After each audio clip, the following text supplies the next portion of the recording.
Kasus antara seorang penjual ayam dan sekelompok debt collector di kota Bengkulu memasuki babak baru. Tatang Herianto, 55, warga Kelurahan Belakang Pondok, Kecamatan Ratu Samban, yang diketahui sehari-hari berjualan ayam, melapor balik para debt collector ke Polresta Bengkulu atas dugaan perampasan kendaraan.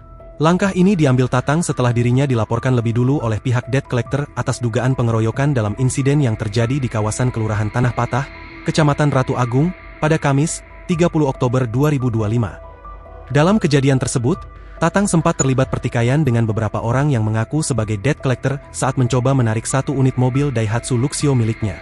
Peristiwa itu pun berakhir dengan aksi pembacokan yang membuat salah satu debt collector mengalami luka.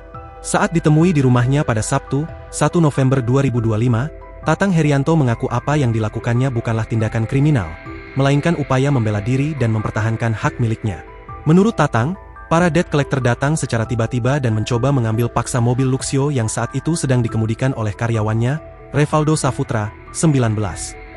Benar, kami sudah buat laporan ke Polresta melalui sopir mobil kami Revaldo, ungkap Tatang, Sabtu, 1 Oktober 2025. Para debt collector tersebut tidak menunjukkan surat resmi maupun keputusan pengadilan saat hendak menarik kendaraan. Ia pun menilai tindakan itu merupakan perampasan dan bukan penarikan resmi.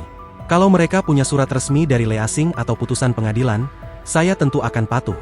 Tapi ini tiba-tiba datang ramai-ramai, bawa mobil lain, dan langsung mau merampas.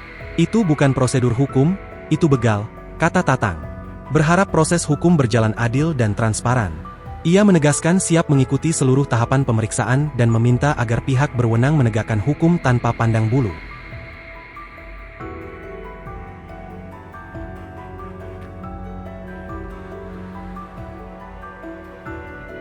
Download Tribun X sekarang, menghadirkan lokal menjadi Indonesia.